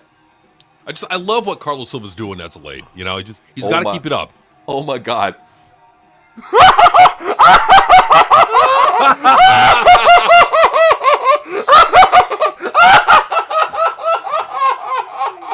Oh shit! Oh my god! Oh my god! Oh my god! Home run, dude! Fucking home run! Holy shit! That's its new name. We have to call it My Lady's Penis now.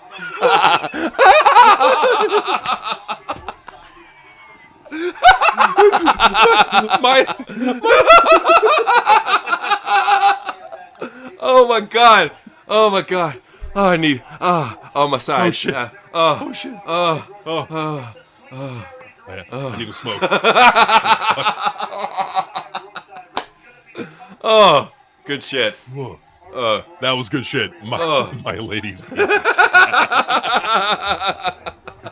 Well, here at My Lady's Penis, you'll see some of the fucking most dog shit ugly bitches with no personality that you have in the entire fucking business, and they're all gonna be here at St. Clair's College, boring the fuck out of you with 2 people in attendance.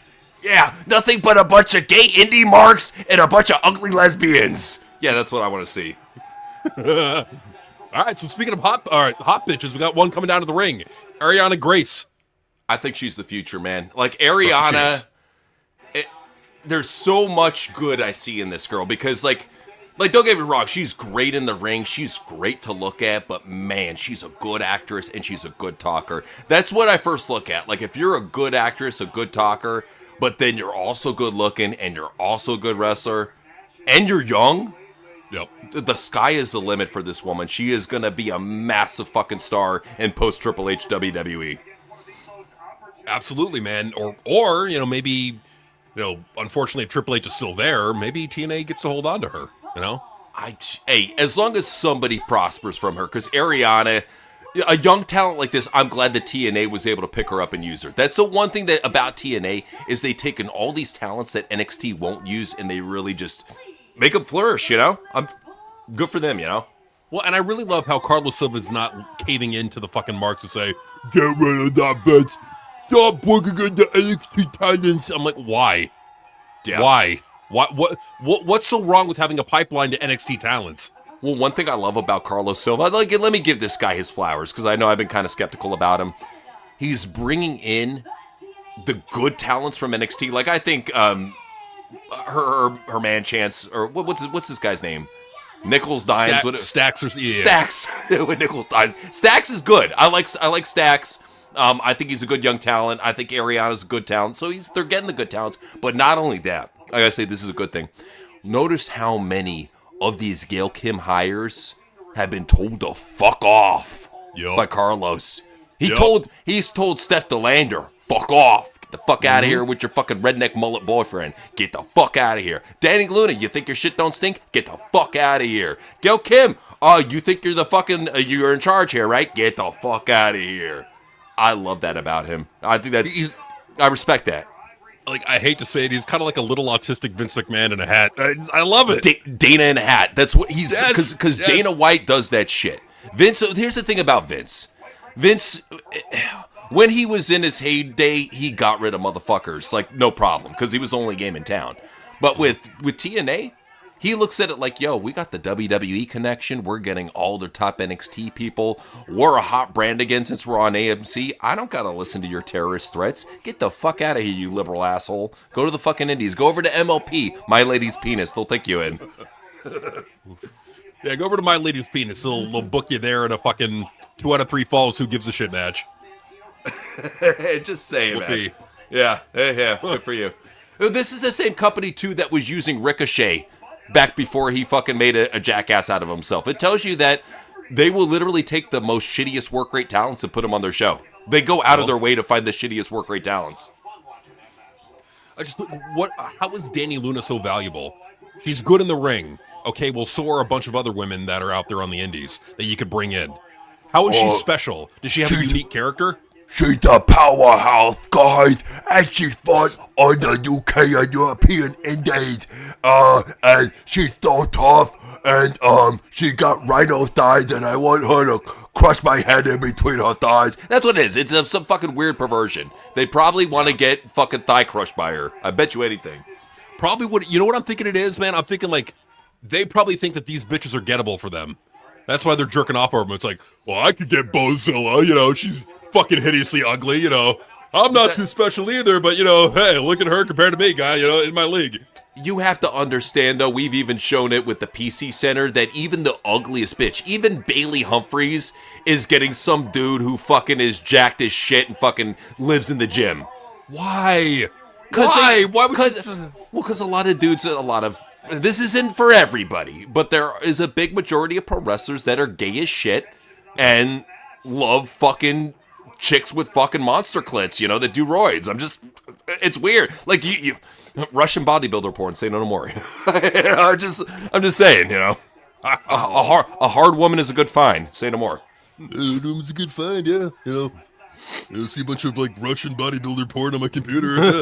Mostly dudes, but it's something. Yeah, I leave it on my computer so people don't think I'm gay, at least all the way. I'm kind of straight, I got one chick amongst a sea of naked dudes, And do you think he takes naked photoshops of Tiffany Stratton and puts a dick on her? The file is called Tiffany Strap-On. I'm just saying. He's a fucking big nosed boy, if I tell you. They all are. Well, that's what I'm trying to say is we joke about this shit in super chats, but for real, dude, I think a lot of these motherfuckers in pro wrestling are swingers. I think that they trade diseases like Pokemon cards. It's just, they're weirdos, man. It's all right, I'll trade my gonorrhea for your Hep C. All right, cool. I should let you know that my Hep C evoluted 2 levels, so you're fighting level 3 Hep C.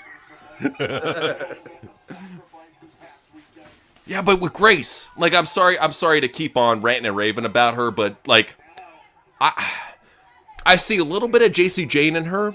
I see a little bit of Priscilla Kelly, and I see a little bit of Mandy Rose. She's got a little amalgam of every. What's that? You know who she is? Who's that? She's the brunette Taryn Terrell.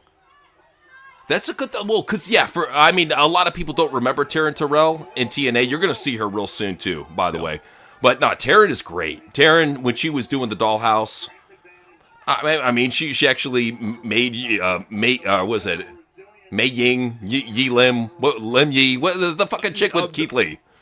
Yeah, what's on the main roster? The blue hair on Mia SmackDown. Mia Yim. She actually made Mia Yim watchable, so I'll give her that. Mia Yim, and then who's the other bitch? Marty Bell. Marty Bell. Yeah, whatever happened to Marty Bell? She, wrestled a couple matches in NWA and then faded away. I think that's what happened. Poor Marty Bell, damn it. Poor thing. You know who's not bad in the ring? And she's actually not a bad promo. I'm surprised no company like AEW has tried to sign her, is Tiffany Neves. I know she's got a gigantic fucking Easter Island skull, but fuck it, man. I still think she's good. Go ahead and pull it up, please. What's up? Oh, a picture of Tiffany Neves? No, the super chat. Okay. I see a little bit of Giselle and Oh, yeah, he gets a little turned on when he walks by Vienna sausages in the hot dog aisle, just saying. He's like, Giselle wasn't in yet. Just give me a sec. I'm trying to get it hard, okay? You're kind of ugly. Just, I need a little bit more Viagra. Well, come on, chew it up like candy and get in there. Give it to me. God, man, it's like, what? Why would... Okay. All right, cool. No, go for it. I'm sorry. Oh, Marty Bell's back in NWA? Yeah. Ah, okay. She's still alive. Good for her. Yeah, no, but it's like, I think it's a situation, honestly. We might be joking, but it's very much a possibility that he got himself a ladyboy bride when he was over on a trip to Thailand, and she needed a green card over in Canada, so she married him. Just saying. It could be. Could be. I don't know. We're just hypothesizing here. We don't know. Hypothesizing. Yes. So, and that's the thing with what we're seeing here is at least we're seeing in TNA, we're seeing the future. I think Tessa Blanchard, the future. Ariana Grace, the future. It's not all in WWE. It's not all in AEW. It's like a little mix of here and there nowadays. So, and it's mostly in the other companies. Well, and just MLW was making such a big deal about signing Lady Frost. Have you ever seen a good Lady Frost match? I'm sorry. No. The only good Lady Frost match I saw was when Tekla debuted and kicked her ass. That was the only good one I saw. The only good thing I could say about Lady Frost, though, is she got some sort of video person working with her now, and she does these cross promos out in the fucking wilderness with fucking white wolves and snow and shit. So I mean, it's something, Okay. Yeah, her promos online aren't too bad, but yeah, I saw that MLW signed her. I'm like, oh great, another person that just is gonna disappear into the void. And then I don't know if you saw it, but Cross is supposed to make this huge announcement tomorrow, and then he tags MLW in the video. I'm all like, great, he just signed an extension, didn't you? Great.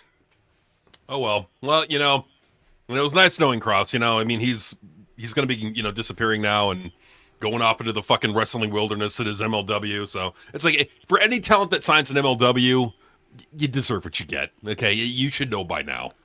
I feel like a couple years from now, I'm going to be telling people the fairy tale of this wrestler named Cross.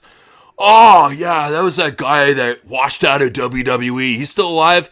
Oh, yeah, he's been trapped in MLW for 3 years. He cuts amazing promos, still looks like a superstar, but nobody ever gets to see it because he's in Major League Wrestling.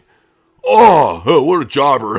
That's what they're going to say. God, man. Oh, yeah. It's so sad, too. It's just, now, what did no other company want? I'm sure TNA would have taken him back, but he probably wasn't ready to forgive TNA for what happened. But I get it. But that management team is gone. With the right management, the right vignettes, the right build-up, you could make something like Tom Peastock versus Cross into a huge feud over in MLW.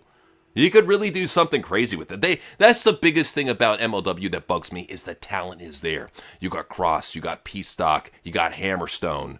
You have talent there that you can work with. Scarlett Bordeaux, Isla Dawn. Nope. There is talent there in that company, but it's just buried like a motherfucker. The feud's buried like a motherfucker. Any sort of hype about MLW, buried like a motherfucker. I'm glad that these wrestlers are getting guaranteed contracts, but nobody's going to see you for the next 3 years, maybe longer. Right. It's like, what's the point? What's the point? It's like, why would you sign that? Is the money really that good in MLW? It can't be. That's what I'm saying. It's like, is court laundering? Allegedly. It's like, how is he getting all that money from a company that nobody watches that gets no engagement online? You see the views on YouTube, you see the views on X. It's like, where are they getting their money from? It's not from people buying merch. No. It's not from YouTube revenue. Where the fuck is it from? It's got to either all be from Court Bauer, and you got to wonder how Court Bauer got that money. This is another one. Shotzi Blackheart. Shotzi Blackheart. Another amazing talent that I would love to see. I'm surprised that he hasn't tried to sign Priscilla Kelly yet. Just sign every single person that I would love to see back in wrestling, just so I'll never be able to see him again. You fucking Mark Prick. Thanks. You think he's doing that? He's like offering them like these like insane like downside guarantees to get them to sign to his company, and then he just keeps them there, like traps them there like a fucking psycho. You think it's what he's doing? It's draconian, and that's what really frustrates. The biggest thing that frustrates me is all the shit that Hammerstone talked about MLW and its draconian contracts, and then he goes and re-signs with them. I know. Why would you? I know it's a guaranteed paycheck, bro. I know you want to be on TV. You want to be in a position of power.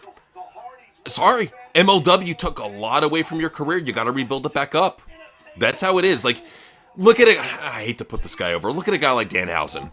He took a year and a half off of TV. No exposure. His star power died down. He came back to WWE, immediately made a name for himself, immediately started selling merch. He did.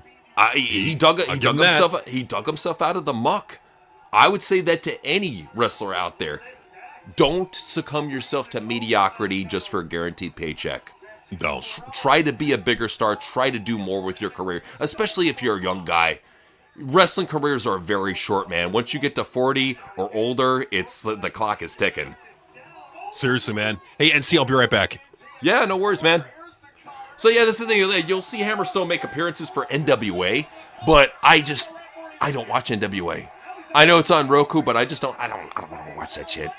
I see who they got right now. I don't want to watch that shit.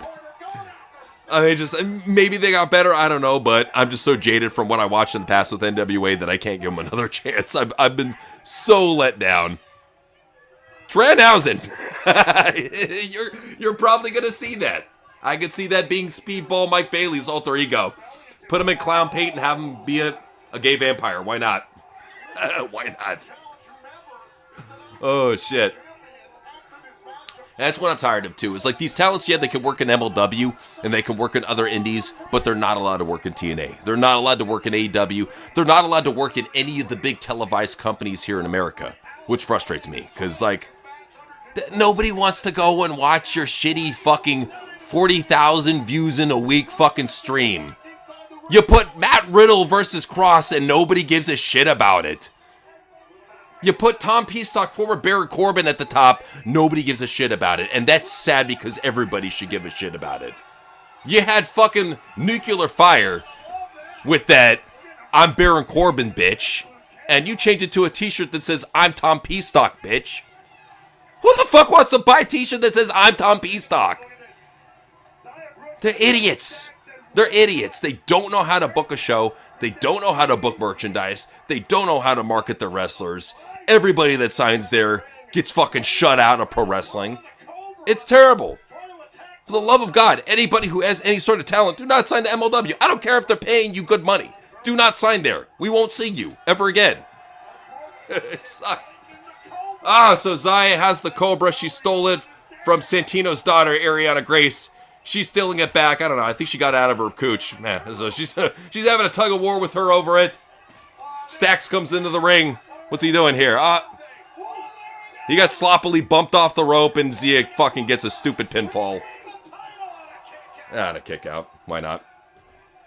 So yeah, for those that are just joining in, oh yeah, GCW is another one. That's a terrible one. For those that are just joining in, we got some videos coming up. We've got a Down the Drain on modern video games coming out real soon on Patreon, along with the top 10 sucks on WWE Creative. So if you haven't signed up to our Patreon by now, it's a great time, man. Only $1 a month. We're going to have exclusive content every week. Two videos coming out on Patreon every single week before they show anywhere else. So very cool thing, man. Definitely look into that.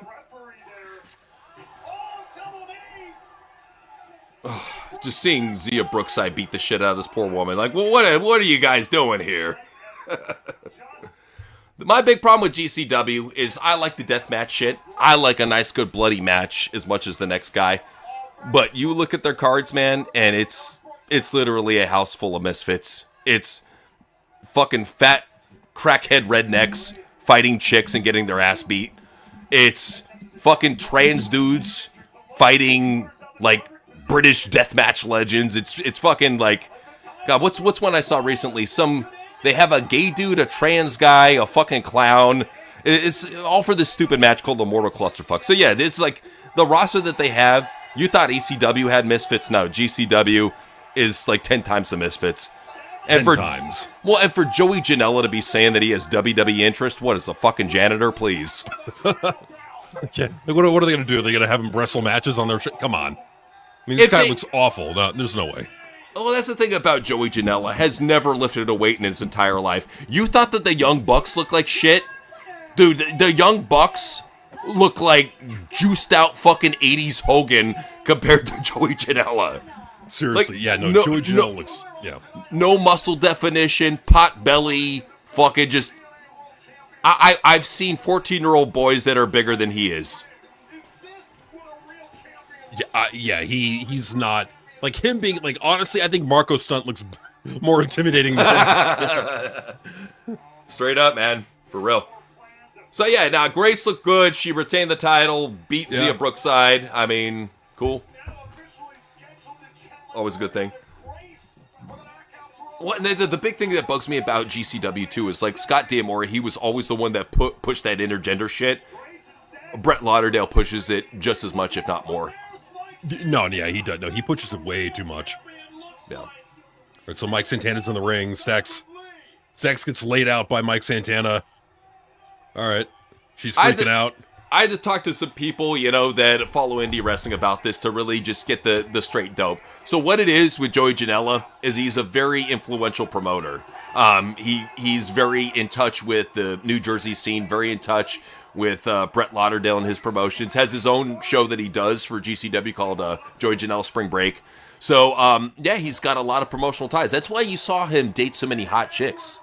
He dated Brandy Lauren. He dated Penelope Ford. I know I'm missing out on one more hot chick that he dated. It's right on the tip of my tongue. So then, and then he went right over to Megan Bain. And you think to yourself, how did this baby dick, toothless loser get all of these hot chicks? The power. And the booking, too. It's like they could rely on him to get that booking, man, or that he could get them that booking. So it's not worth it. Joey Janela's not worth it. Look at the guy. He looks like a fucking crushed rat. Look at him. What happened? What happened when she started dating Joey Janela? She started getting a pushing in GCW, beating dudes. Good point. Like being this Amazon bitch that kicked the shit out of guys, And she's still one of their top guys, their top people that they have right now. So it's like, just saying, it helped her. Why does Tony allow his wrestlers, who's paying a lot of money, to work these indie dates? Like there's a chance that they could get injured at an indie show, and then your main event's fucked. I think he puts up certain barriers depending on their star level. Like, I think for somebody like Megan Bain, he doesn't look at her in the same way that we do. We look at her like, this is somebody that can carry your company, or at the very least be a top contender. He's like, you know what? I got all these other chicks I'm trying to keep happy. Let Megan go work fucking BZW and all the GCW and all these fucking shitty indies and get some side paychecks. I think the thing about Tony that I guess I respect is he allows these people that are under contract to him to work other places. He doesn't put guardrails on them unless they're working for WWE. He really shit. I mean, even Willie Mack. I know Willie Mack was saying, I wish I could be booked more. He's letting you work for JCW. Just saying. Yeah, I mean, so there's that. I mean, so I guess that is a good thing about Tony. Like, he gives them the freedom to work those other dates, but as long as he's being selective about it, like, if you're a top guy or girl, you ain't working the fucking indies. You're here. We need you for the pay-per-view, Like, dude, he had Megan Bain and Bobby Lashley working a BCW show in January. Why are you letting two of your big, in my opinion, and probably yours as well, two of the biggest stars that AEW has work some fucking shitty little French indie show? Maybe, I guess Tony's trying to build connections throughout the industry. That's like, they could be like an ambassador in a way. A possibility. So, yeah. Oh, dude, don't like. This is interesting. Joey is also allegedly a guy you can buy gimmicks from.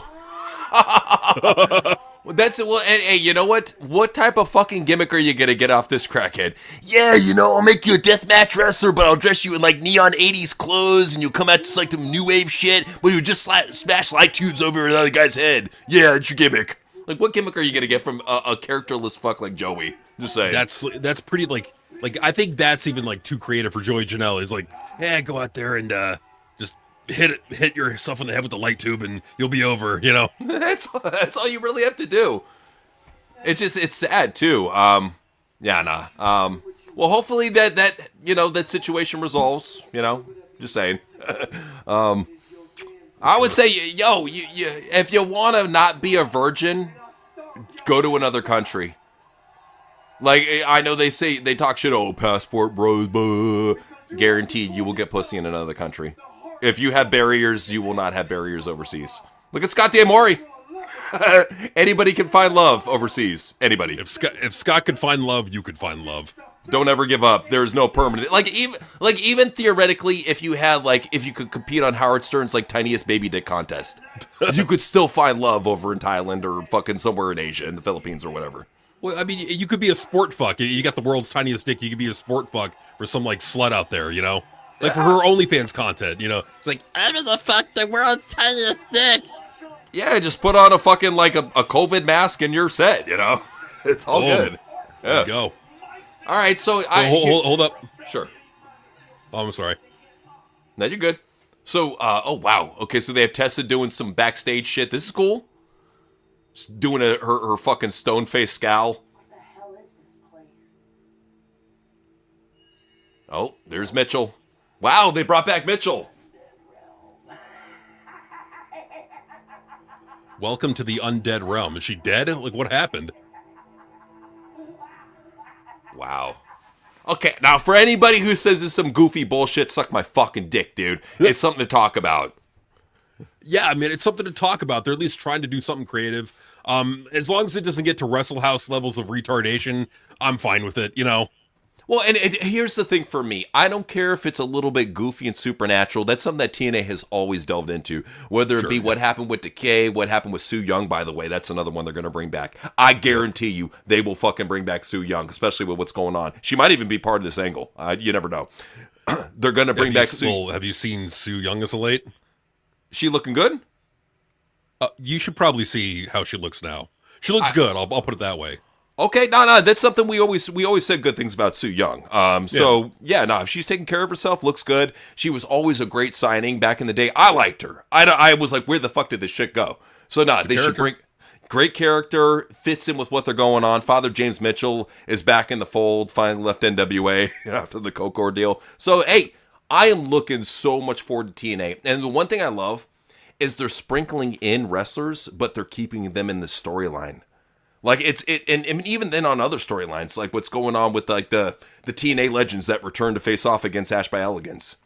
I love it how they're bringing in all these veterans. Like there's a purpose for everybody. You know what I'm saying? Like Triple H wouldn't know what to do bringing back all these people. He'd just be like, oh, put him in a beggar match on Raw, then nothing. All right, cool. There you go. You're on TV. There's